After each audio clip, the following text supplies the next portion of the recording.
I know we're getting close to lunch, but I promise you, you're going to want to hear this session. This is going to be epic. Jason Rule, really good friend of mine. I just want to tell a little bit of the backstory. Jason and I, we actually met at the gym, and I was telling a little bit about what we were doing at Bulk Loads, and Jason's in a whole different industry. And like, I think one day you stopped and you're just like, buddy, you got to figure out a way to automate and like these processes. He's like, you got a lot of things running, but not connecting. So we brought Jason on several years back as a consultant and really helped streamline some of our systems. But some of the things, I know a lot of you all see what I've done with the podcast and our YouTube page. All that credit goes to Jason. He was the one that said, Jared, you got to start putting this stuff on YouTube. You go, the customers will find you there. And what I guess was just fascinating, we flipped the script, and instead of us trying to go out and cold call and find business, we just started doing more content marketing, and it was led by Jason. So it was fascinating. So I wanted to bring Jason on stage, but to really talk about, we're going to flip the script a little bit to think about how you should be marketing. And it's really less about door knocking and it's more about content creation. Content creation and getting found. Yeah, that testimony was amazing. Thank you. I wish I'd earned it and deserved it, as you stated. Really, what it came down to was we identified that, like, Bulk Loads. What is it about? What is the brand? And how do we bring more visibility to that? How do we get you guys found? So thank you for that introduction. I appreciate it. Yeah. What I realized too, and even today in 2025, and this isn't a slam to our carriers, but we still have a lot of companies that aren't online. And again, they don't have a website. They're still using Gmail, which I'm not opposed to, but they don't even have a business address. But kind of walk through the basic bare minimums, and it's really not that hard to set this stuff up. No, it's not that hard to get set up, but one of the things that I found in business is it comes down to what's between your ears as far as what's going on that has kept you off of line. So in the clients that I've worked with, one of the things that I found is they see something online and they say, like, everybody here, literally, the reason you're here is because you bought a ticket online. I'm guessing not many people sent you a check and then you sent a hard copy of their ticket. A lot of people don't want to get online because they look to see what their competitors are doing or other companies are doing, and they see what out there and they believe it to be fake, right? They see stock photos, they see websites, they see Google My Business, and you've got stock photos, you've got Sally with this blue cardigan and this headset. The stock photo is always the same and it looks fake. So small businesses, they don't even do the first basic thing of getting found is because they don't want to do that. They want to be genuine. They want to be able to tell their story, but they don't know how. And they assume that since everybody else that's out there is doing these things, that that's what they are supposed to do. So they choose not to. So the very first thing that I do when I start working with clients is help them get over that mindset. And I'll address that a little bit more throughout our talk as we go through here. The first thing that anybody should do, and you guys have a flyer there, my hope with this talk in the 14 minutes that we have is to give you guys actionable information that you can leave here and do today, do this week. And really honestly, like, I'm really blunt. Jared is a dear friend. I always warn people I'm really blunt and I'm really honest, and I may ruffle some feathers. So there's no reason for any business to not check this list and get these 3 things done within a week. Absolutely none. So the very first one, shall we get into it? Yeah, go for it. Cool. So the very first one is a Google business profile. I may call it a Google My Business. About 2 years ago, Google changed to where it's a Google business profile. It's real simple. Go to google.com/business, set up your account, claim your business name. Now, one of the things that's really important is you have to realize that Google, their client are those people that are typing in those keys and spending time on the page. And they measure what do people click on and then how much time do they spend on the site once they clicked on it. So it has to be honest, it has to be trustworthy, and Google has signals to track that. my point with that is when you fill out this form, the form in Google, you need to tell everything about your business, the services that you guys provide, the service areas that you have, your business name, your name, address, and phone number, and actually use real photos. Please, if you guys aren't very photogenic, I'm not. I'm up here on stage. This scares me to death. But be yourself. Google will recognize that, and they'll recognize you as unique, and so will your clients. So when you set up your Google business profile, once you've filled out all of those fields, you'll get a postcard in about 2 days or 2 weeks, depending on how fast Google is. Finish it, complete it, verify it. Now, I mentioned name, address, phone number. That's an acronym for NAP, and that's very important. It's also on your guys' checklist. Name, address, phone number is critical. It needs to be the same on Google, as well as all of your Facebook business page, on your website, any directory listings that you guys have for BulkClothes.com, for example. Anything about your business, name, address, phone number needs to be consistent. Because remember, Google's clients, Google's job is to deliver a trustworthy result to where when you click it. So that has to pass all the way through. The next thing, so that's the foundation, Google My Business. It's critical. The next thing about that is once you're done, once you have that Google business profile, you need to go and you need to start asking reviews. One of the things that, Smart Freight, for example, right? Yep. Bulk Clothes, for example. Years ago, these things had 6 reviews, 10 reviews. And Jason helped us set up automations where now all that just happens organically. Right. And whether or not you guys get automations, it comes down to this. And I get this question asked a lot. How do I get reviews for my Google business? So here's an example. So how did you get Nikki to marry you? I dated her. Well, you dated her, and then you asked. Then I finally asked. Right, you asked. So people ask me, how do you get Google reviews? Well, you ask your clients for Google reviews, and then you make it easy by sending them a text with the link to the Google profile. Here's the next thing that I see that a lot of clients miss.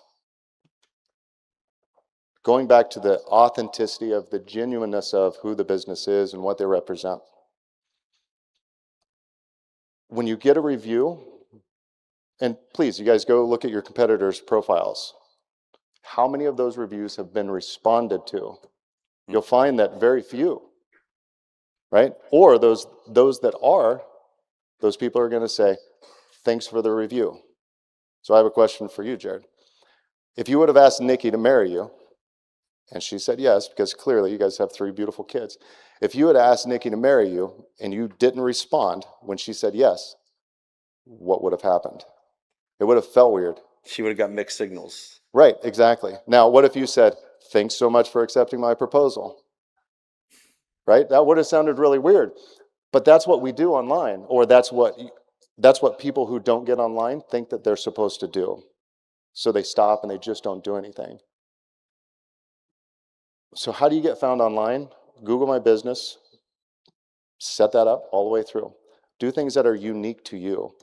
And one of the things that we identified with Bulk Clothes early on when we started working together was, I told Jared the story of a lighthouse versus a tugboat. Yep. Okay. And Jared, do you mind if I share this story? No, go for it. Okay. So Jared at the time was worried about putting his faith out there, of telling the story. And anybody that knows Jared, you know that he's very faithful. It's a faith family.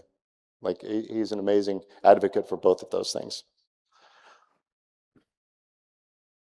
But he was scared to get that message out there. So what we started working on is just a tugboat. When it's in a harbor, it will grab a hold of a boat and it'll either push or it'll pull. And it pushes something where it needs to go. And that's what a lot of marketing does. Yeah. And that's broken because you're forcing something into a situation that it may not be a good fit. Now, a lighthouse is completely different. It stands up and it simply says, this is who I am, this is what I do, this is who I serve. And it attracts the people, and this room is a testament to that. So one of the reasons that businesses don't get found online is they think that they're supposed to do these things that are that they don't like, that are not genuine. I mean, I know you struggled with this. I did too as an entrepreneur. Once you just simply start telling people, this is who I am, this is what I do, this is who I serve, people respond. And the beautiful thing is you genuinely have a good reason. You genuinely have a reason to be happy when people like who you are as a person, when you show them who you actually are. The inverse isn't true. If you're fake, if you're online, you may attract clients that you don't like. Well, you didn't put who you actually are online, so people can't find you. So Google My Business, being authentic, putting that message out there, and then doing the same thing on your website. That's the next. So the foundation, Google My Business, reviews, and then your website. Your website, again, it should be authentic. It should have pictures of you, of your staff, of your real trucks. Please don't put stock truck photos out there. Yeah, they're cool. Like, I love the newest Volvo. I mean, those things are amazing, but I don't know. It's probably not the most common truck that's sitting in this room that you guys own. So use your real trucks. And then that way, when you pull up or one of your drivers pulls up on a job, they're not going to be sitting there going, well, where's the Volvo? Where's this new rig? No, like, you're hiring who you hire. So represent that. Represent your brand. Represent who you are, and be that lighthouse. So the foundation, Google My Business. The middle is a website. And then the next part is, it gets kind of nerdy. So I'm a nerd. For me, it's a term of endearment. Rachel loves calling me a nerd. Is the very top part which is meta and schema. So in a book, when you open a book, a lot of times it has an outline of the chapters of what it is and what it does. So the meta and the schema of a website, when Google scans your website, that's what Google's looking at. It's going to scan the website, everything that it shows up from the public setting, but it's also going to scan the meta, and it needs to match the outline, right? So if you looked at a book and if you read the outline, like, hey, this looks really good, but then you go read the chapters and it doesn't match the outline, then that doesn't really lend trust. So Google will ding you guys if your meta or your schema is off. So that's it. That's how do you get found online. That's the reason that you should get found online. Google My Business, website, and then the nerdy stuff, which is meta and schema. And so if that's something that you guys can't do, well, I'll say this. If you do nothing other than those first two things, Google My Business and a website, you really only need one page, maybe 2 pages. Please don't make a book. Even big websites like bulk sites, I have found that sites that have thousands of visitors every single day, their average page view is 1.27. That's pages per visit. So on average, yeah, you'll have some people that'll go and read 15 pages or anything like that. But as a business, once you're found, just tell them what you do and do it all on one page. It should be very simple. It should be very straightforward. And then on your website, you should have a call to action. Marketing nerds, they call it a CTA, call to action. This is what I do. This is who I serve. This is how to contact me and pay me money. I wanted you to come up here and talk about this because, again, yeah, this is a bulk freight conference. We're talking trucking, rates, blah, blah, blah, insurance. But like, this is super crucial, I think, for any business. And it doesn't matter whether you're a 1-2 truck operator or a 100 truck fleet. And I think so many people are getting this wrong. Like, they think, hey, well, I got plenty of customers, but you don't realize these people are still watching you online. They're still watching how you interact and what you're doing. I'm going to pick on Jake Devils just for a second, but when we shot a video up there and we were riding back in your truck and you were like, hey, I don't have time to get out of this business. How do I need to go out in there and prospect customers. And what my simple reply was like, I think you can do it from where you're at right now. Like, you could almost be telling your story and putting it online authentically and attract those. Like you said, the lighthouse, instead of out there trying to make those calls, send those emails or whatever. Right. Let people know who you are. And I know there's a spot where it feels uncomfortable and awkward, but I've seen the proof in the pudding where people now naturally gravitate. Like, people want to do business with people that are like them. Right. Yeah, you're exactly right. I mean, the great thing is Google owns YouTube, right? So you don't have to have a high polished videos. Like, you take a look at bulk loads videos from 2.5 years ago versus what they are now, the quality is substantially different. They never would have gotten to where they are now if they would have required that level of quality on day one. You just can't do it. You don't know what works. You don't know how to do it. You don't have the right team. So just turn on your phone and say, this is what I do. This is who I serve. And this is the area that I do it in. So a great way to like, depending, and something that you guys can do now, and most people don't realize this, but Google shows you content based off of your interest as well as your location. So depending on what service you guys have, you can just simply make content of, you know, this is how we delivered this load to this area. Kansas, the county, I'm from Western Kansas. So Which most people here would think that's so rudimentary. Like who's going to watch that? Who's going to see that? well, you only need, I mean, how many clients do you need as a trucking business? I mean, do you need 5? Do you need 10? I mean, I genuinely don't know. How many clients do you need to run a successful trucking business? I think variety is time of year and seasonality, different stuff, but Okay. yeah. Not that many though. No, not that many. Okay. So let's say it's 5 or 10, 20. That's not very many views on YouTube, but if the right people are watching it, guess what? You hit a bullseye. And that's what you want, because your ideal clients who are looking for a service like what you guys have, and as long as it matches the website to the Google My Business and the content on YouTube, yes, it is very basic, but the greatest football coach in history started every football season. Do you know this story? Mm-mm. Tom Landry, greatest coach in football. He started every football season with the greatest football players. He would hold the ball up and say, gentlemen, this is a football. It does not roll. And he would go through the basics of what's wrong with it. So the basics are usually where people get it wrong. And that's the reason that I wanted to get up here and talk about not only the mindset of why to get online, but those 3 simple things. A lot of people are trying to do a lot of fancy things, spending a lot of money. Everything on that list is completely free.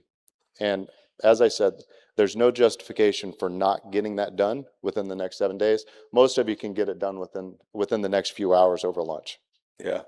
Well, man, I love this. Like, I mean, this is gold, practicality, and things that we can implement today. If you get a chance, find Jason. You do a lot of stuff, but I think, sometimes I'll ask you a question and you got like an answer, like just gold right back. So if you get a chance, reach out to him. Jason, thanks for coming up on stage. Absolutely. Thank you.